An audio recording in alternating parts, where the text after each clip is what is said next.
नमस्कार, मैं हूं मनोहर मनोज। पुनः कार्यक्रम सत्य असत्य और अर्ध सत्य में। दोस्तों, आज हम बात करेंगे देश की राजनीति के एक परमानेंट मुद्दे पर,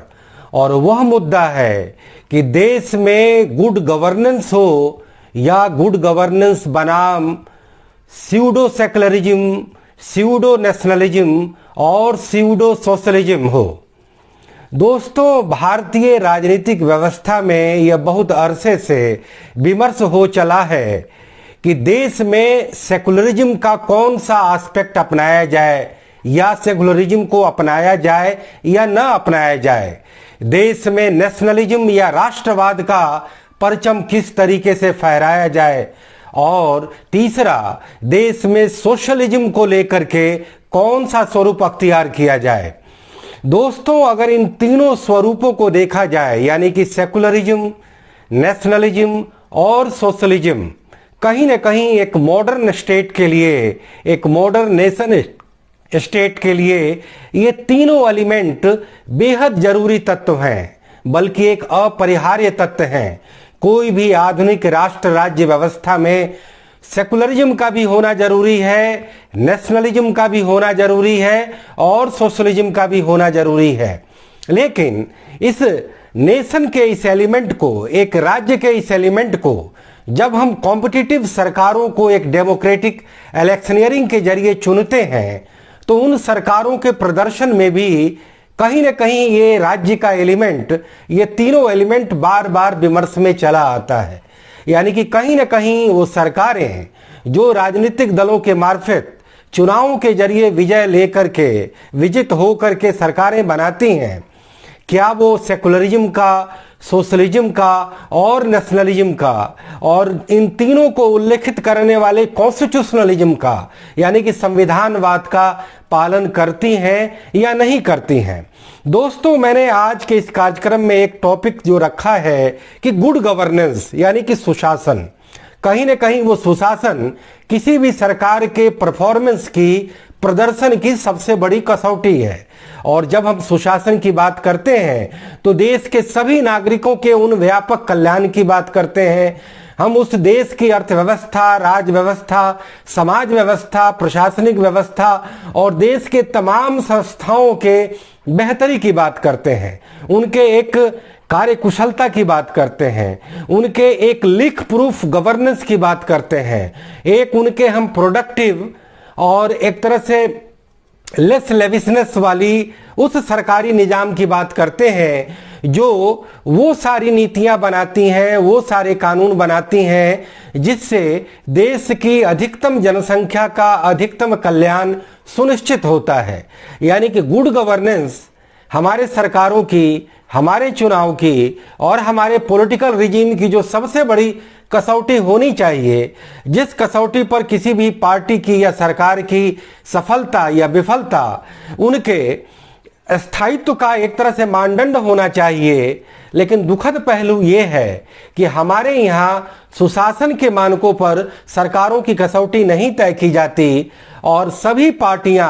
अपनी पहचान की राजनीति में कैद होकर के रह जाती हैं। वह पहचान की राजनीति जो कहीं न कहीं पब्लिक के इमोशन से जोड़ता है, वह पहचान की राजनीति जो सरकारों के गुड गवर्नेंस और परफॉर्मेंस को उनके चुनावों से नहीं जोड़ता, वह एक तरह से पहचान की राजनीति जो समाज में एक तरह से इस तरीके से भावुकता, शॉर्टकट तरीके से लोगों को और सरकार के नुमाइंदों को आपस में जोड़ने का काम करता है, जो कहीं न कहीं एक तरह से सरकारों के लिए शॉर्टकटिज्म तरीका है, राजनीतिक दलों के लिए जनता को लुभाने का एक बेहद आसान तरीका है। और उस आसान तरीका के लिए भारत के राजनीतिक मैदान में हमेशा से उर्वर जमीन रही है।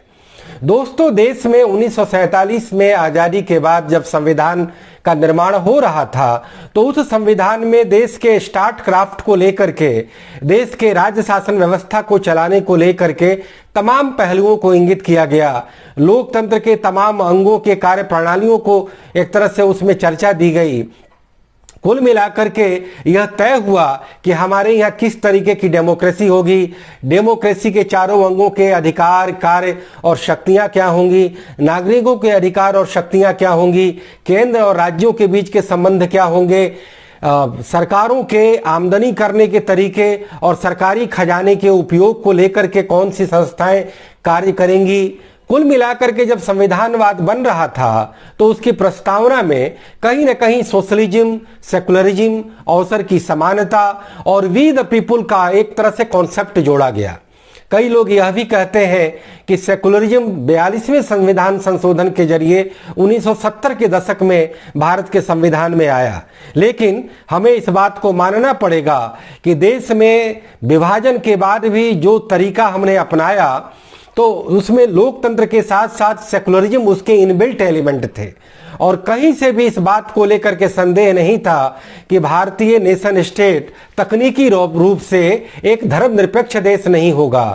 या वह लोक कल्याणकारी देश नहीं होगा। 42वें संविधान संशोधन के जरिए उसमें धर्मनिरपेक्षता और समाजवाद शब्द जरूर जोड़े गए, लेकिन भारतीय नेशन स्टेट की पूरी संविधानवाद के जरिए जो तामीर की गई वह इन तीनों एलिमेंट से सुसज्जित थी, यानी कि धर्मनिरपेक्षता, समाजवाद और राष्ट्रवाद। तो वो हमारी पूरी आजादी के लड़ाई का मूल आधार ही था। लेकिन दोस्तों, पिछले 75 साल के भारत की डेमोक्रेटिक राजनीति में तमाम चुनावों के जरिए यह मुद्दा संविधान में उल्लिखित होने के बावजूद राष्ट्रवाद का मुद्दा, धर्मनिरपेक्षता का मुद्दा और समाजवाद का मुद्दा बार बार आया, और हमने ये देखा कि कांग्रेस सहित तमाम राजनीतिक दलों ने अपने अपने इस एजेंडे को अपनी सुविधा के अनुसार उपयोग किया। यानी कि धर्मनिरपेक्षता के बजाय छद्म धर्मनिरपेक्षता का पालन किया गया, समाजवाद के बजाय छद्म समाजवाद का प्रचलन किया गया और राष्ट्रवाद के बजाय छद्म राष्ट्रवाद का उद्घोष किया गया। और ये तीनों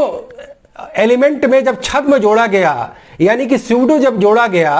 तो उसका तरीका कहीं ना कहीं जनता से इमोशनली कलेक्ट होकर के वोट प्राप्त करने को था, न कि राज व्यवस्था को तमाम विवादों से मुक्त, तमाम तरीके के निरंकुशता से मुक्त और तमाम तरीके के राज व्यवस्था और सत्ताधारी रिजीम के किसी भी तरीके के शक्ति के दुरुपयोग से मुक्त करने की बात उसमें समाहित नहीं थी। और गुड गवर्नेंस को हमेशा अंडरमाइन किया गया। सुशासन हमारे चुनाव में कभी ज्यादा कसौटी नहीं बनी। हमारे चुनाव में या तो भावुकतावाद या लोक लुभावनवाद या फिर जो है पहचान की राजनीति के जरिए अलग अलग वोट बैंक बनाने की तरकीब। दोस्तों, बताते चले कि हमारा देश एक बहुधर्मी है, हमारी देश की समाज व्यवस्था बहुजातीय है, हमारी देश की पूरी राज व्यवस्था वो बहुभाषी है, बहुक्षेत्रीय है, बहुसंस्कृति है, बहुप्रांतीय है, यानी कि पहचान के एक नहीं अनेकानेक कारक मौजूद रहे। और जब हमने अपने नेशन स्टेट को विवादों से मुक्त करने के लिए जब इसे एक सेकुलर देश का दर्जा दे दिया, जबकि सच्चाई ये थी कि देश का सांप्रदायिक आधार पर आजादी के समय ही विभाजन हो चुका था, इस्लाम के नाम पर एक अलग राष्ट्र पाकिस्तान का उदय हो चुका था और वह उस अलग राष्ट्र का एक संस्कृति के नाम पर एक उससे भी एक अलग देश बांग्लादेश के रूप में निकल चुका था। लेकिन भारत देश हिंदू मेजोरिटी होते हुए भी, अगर यह देश अविभाजित भी होता तब भी हिंदू मेजोरिटी होता, लेकिन मुस्लिम विभाजन के बाद, मुस्लिम सांप्रदायिक विभाजन के बाद भी यह देश सेकुलर देश बना रहा, जबकि यह एक हिंदू मेजोरिटी पहले भी था और आज भी था। लेकिन कहीं ना कहीं हमने संविधानवाद के जरिए जो देश में जो रहने वाले जो मुस्लिम आबादी बची थी, उनके संविधान सभा में नुमाइंदों के जरिए जो ब्लैकमेलिंग की गई कि हमारे धर्म को आपको शरिया और पर्सनल एक तरह से लॉ की इजाजत देनी पड़ेगी, हमारा संविधान और जनरल सिविल लॉ के जरिए हमारी सारे धर्मों के वो पर्सनल जो लॉज जो है वो शासित नहीं होंगे, फंडामेंटल राइट के तहत माइनॉरिटीज को अपने रिलीजियस इंस्टीट्यूशन चलाने की अधिकार एक तरह से मांगी गई। तो इनके जरिए कहीं ना कहीं हमारे संविधान में उस सेकुलरवाद के मूल स्वरूप को चोट पहुंची और कहीं ना कहीं देश के सत्ताधारी दल ने सेकुलरिज्म के बजाय स्यूडो सेकुलरिज्म का सहारा लिया। और एक समय आता है कि जब एक पार्टी, भारतीय जनता पार्टी, जो पहले जनसंघ के रूप में थी, वह इस स्यूडो सेकुलरिज्म को एक बड़ा मुद्दा बनाती है और वह एक हिंदू मेजोरिटी पहचान की राजनीति करती है। दोस्तों, बताते चले कि भारत के राजनीति का इतिहास आजादी काल के बाद तमाम पहचान की राजनीति से लबरेज रहा है और जिसका सर्व प्रमुख एलिमेंट जो है वो जातीय राजनीति रही है। देश के लोकतांत्रिक राजनीति में जातीय राजनीति है वो एक इतना बड़ा सच है और एक इतनी बड़ी वास्तविकता है जिसे देश के कोई राजनीतिक दल, देश का कोई चुनाव और देश का कोई चुनावी क्षेत्र, चाहे वो लोकसभा हो, विधानसभा हो या स्थानीय स्वशासी इकाइयों के चुनाव हो, उस जातीय राजनीति से मुक्त नहीं रहा। और उस जातीय राजनीति की काट करने के लिए एक पार्टी आती है और वह एक मेजोरिटी हिंदू धर्म का कार्ड खेलती है और कहीं ना कहीं देश में एक सांप्रदायिक राजनीति का भी एक नया एक तरह से विषय तैयार होता है। तो देश में एक सांप्रदायिकता बनाम धर्मनिरपेक्षता, अल्पसंख्यक बनाम बहुसंख्यकवाद,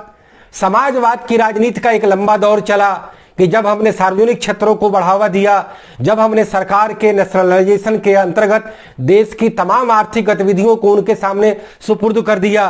और उसके जरिए देश के ब्यूरोक्रेसी में घोर भ्रष्टाचार का बोलबाला बढ़ा, जिस तरीके से स्टेट कैपिटलिज्म बढ़ा और कहीं ना कहीं एक पब्लिक और प्राइवेट के बीच में कंपटीशन जो है नदारत रहा। देश की इकोनॉमी को पूरे तरह से मार्केट और ग्लोबल शक्तियों के सामने एक्सपोज नहीं करने से उसकी एफिशिएंसी ज्यादा एवॉल्व नहीं हो पाई, हमारी अर्थव्यवस्था ज्यादा विकास दर नहीं हासिल कर पाई, प्रतियोगिता नहीं हो पाई, देश में क्वालिटी गुड्स और सर्विसेज का उत्पादन नहीं हो पाया,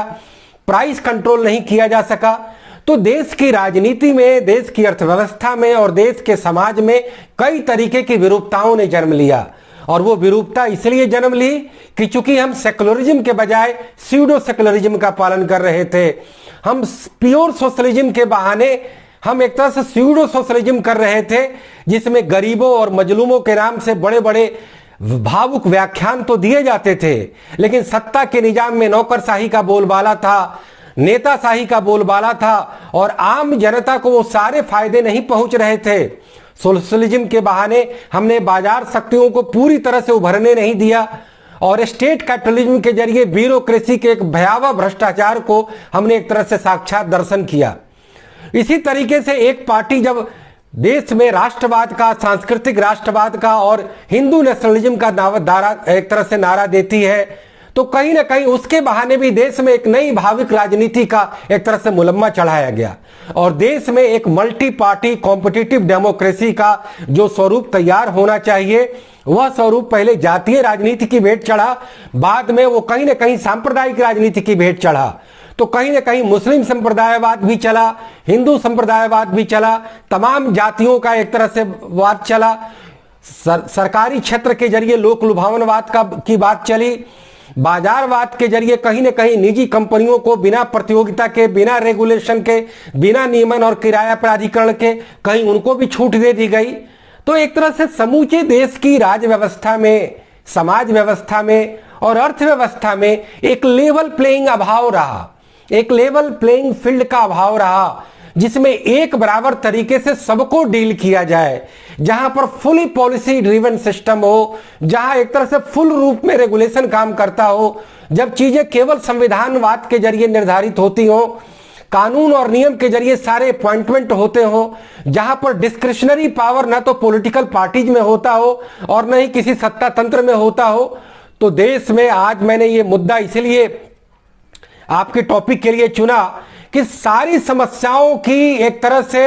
जो समाधान था वह गुड गवर्नेंस था, सुशासन था। और जब हम सुशासन की बात करते हैं तो हम पॉलिसी ड्रिवन रिजीम की बात करते हैं, हम एक तरह से प्योर तरीके से कॉम्पिटिटिव गवर्नेंस की बात करते हैं। जो हमारे मौजूदा प्रधानमंत्री नरेंद्र मोदी ये नारा देते हैं कि मिनिमम एक तरह से गवर्नमेंट और मैक्सिमम गवर्नेंस, यह बात ठीक है कि उनका ये केवल नारा है, असलियत में कहीं न कहीं क्रोनी कैपिटलिज्म के अगर आरोप लगे हैं तो उस बात में भी दम है।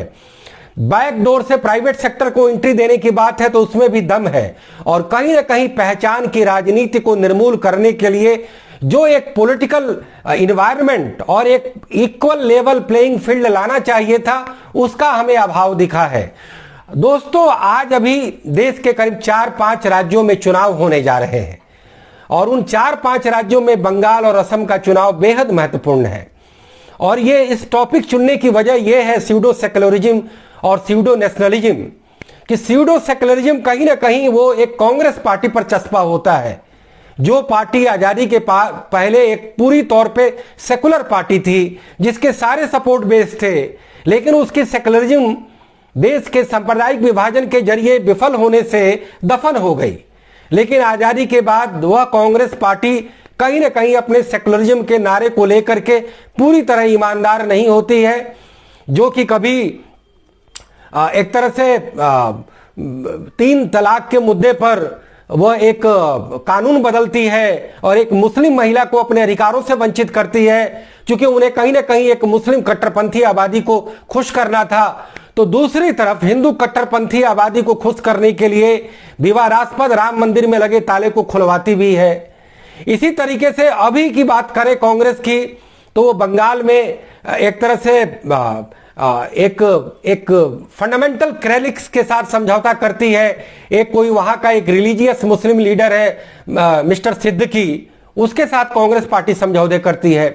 असम में बदरुद्दीन अजमल के AIUDF जो एक मुस्लिम सांप्रदायिक पार्टी है, उसके साथ गठबंधन करती है। लेकिन जब दूसरी तरफ वो कांग्रेस पार्टी कहती है कि हम सेकुलर हैं, तो कहीं ना कहीं कांग्रेस पार्टी अपने सेकुलरिज्म के क्रेडेंशियल पर एक्सपोज होती रही है, और आज बंगाल और असम के चुनावों के जरिए भी वह एक्सपोज हुई है। और अब हम बात करें नेशनलिज्म की, तो नेशनलिज्म का सबसे ज्यादा नारा देने वाली भारतीय जनता पार्टी गाहे बगाहे वो नेशनलिज्म के एक तरह से आख्यान देती रहती है, चाहे वो जनता का पेट न भरे, चाहे वो आपदा काल हो, चाहे वो विपदा काल हो, चाहे वो बेरोजगारी हो या भूखमरी हो, राष्ट्रवाद का उद्बोधन करती रहती है। वह यह बात भूल जाती है कि देश की जनता का जब तक कल्याण नहीं होगा, राष्ट्रवाद का कोई मायने नहीं है। और राष्ट्र में रहने वाला हर नागरिक तब तक राष्ट्रवादी है जब तक कि वो किसी राष्ट्रद्रोह के किसी मुकदमे में फंस न गया हो। केवल आरोप लगा देने से, केवल एक दूसरे पर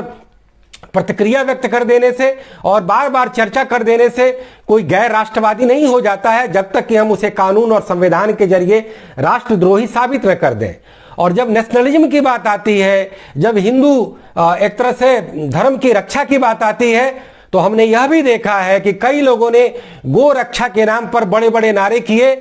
लेकिन अंदर खाने में उन्होंने गौ तस्करी की। हमने यह भी देखा है कि जिन्होंने बार बार भारत माता की जय और हिंदू धर्म की जय का नारा लगाया, वो कहीं ना कहीं हीरोइन की तस्करी में शामिल होते हुए भी पाए गए हैं। हमने यह भी देखा है जो भारतीय सेना का एक तरह से हर समय जय उद्घोष करते हैं, उनसे जुड़े हुए कुछ एलिमेंट देश की मुखबरी में पकड़े जाते हैं। तो कहीं ना कहीं ये नेशनलिज्म के नाम पर स्यूडो नेशनलिज्म है। जब फंडामेंटली अगर हम सेकुलरिज्म को अपनाते हैं, नेशनलिज्म को अपनाते हैं, तो हमारे चाल चरित्र और चेहरे के जरिए दिखना चाहिए, न कि किसी के आरोप प्रत्यारोप और बार बार पब्लिक डोमेन में उसकी चर्चा कर जो है हमें वो चीज दिखाई पड़नी चाहिए। ठीक इसी तरीके से सोशलिज्म का हमने असर देखा है। देश की कांग्रेस पार्टियां और तमाम समाजवादी पार्टियां एक तरह से हिपोक्रेसी करती हुई पाई गई हैं जब वो नारा सोशलिज्म का देती हैं, लेकिन उनका पर्सनल जो जीवन और लाइफ स्टाइल है वो घोर विलासितापूर्ण रहा है। जब वह नारा सोशलिज्म का देते हैं, लेकिन वह गरीबों और किसानों को वास्तविक बेनिफिट देने में नाकाम साबित हुए हैं, और कहीं ना कहीं उनकी भ्रष्ट नौकरशाही उसके सामने बहुत बड़ा रोड़ा साबित हुई है। हमने यह भी देखा है कि जिन्होंने सोशलिज्म का नारा नहीं दिया, उन्होंने बाजारवाद के जरिए देश के कई वंचित लोगों को, दलित लोगों को एक तरह से रोजगार देने का काम किया और उनकी आमदनी बढ़ाने का काम किया। तो दोस्तों, कुल मिलाकर के हमारे देश में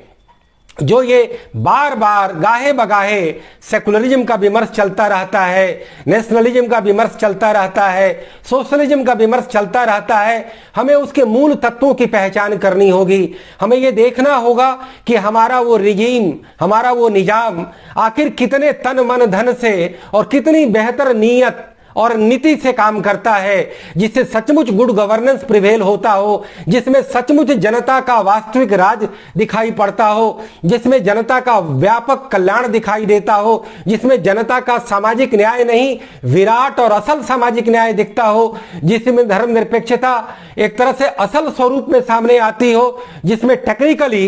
किसी भी तरीके की पहचान की राजनीति के लिए कोई जगह नहीं बनती हो जिसमें राष्ट्रवाद देश में रहने वाले हर जनता जनार्दन के व्यापक कल्याण से जुड़ा हो। तो कुल मिलाकर के हमारे देश में जो ये नेशनलिज्म, सेकुलरिज्म और सोशलिज्म की जो बातें कही जाती हैं वो दरअसल स्यूडो सेकुलरिज्म, स्यूडो नेशनलिज्म और स्यूडो सोशलिज्म के रूप में सामने आती हैं। और इसके सामने हमारे गुड गवर्नेंस का वो महान, ग्लोरियस और एक आदर्शवादी नारा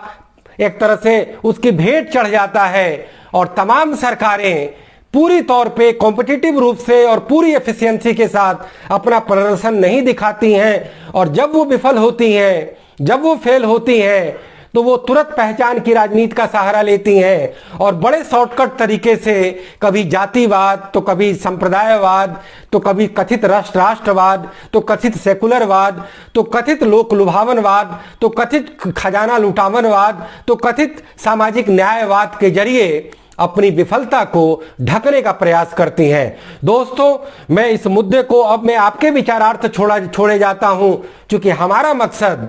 केवल और केवल अंतरतम में पड़ताल करके उन पहलुओं को दिखाना है जो हमारे समाज के असल मायने में छिपे हैं, जो समाज के असल सरोकार हैं। इसीलिए हम सत्य पक्ष तो दिखाते ही हैं, उस सत्य के पक्ष के पीछे आस्तीन के सांप की तरह लिपटे उस असत्य पक्ष को और उस अर्ध सत्य पक्ष को भी दिखाते हैं। तो दोस्तों, इसी नोट के साथ मैं अपनी ये बात समाप्त करता हूं। अगर यह कार्यक्रम आपको पसंद आया है तो इस कार्यक्रम को सबसे पहले तो आप पूरा देखिए, और दूसरा कि इस कार्यक्रम को यदि आपने पसंद किया है तो इसे आप सब्सक्राइब करिए, लाइक करिए और अपने सुझावों से हमें लबरेज कीजिए। तब तक इजाजत दीजिए। नमस्कार, जय हिंद, गुड बाय, शब बखैर।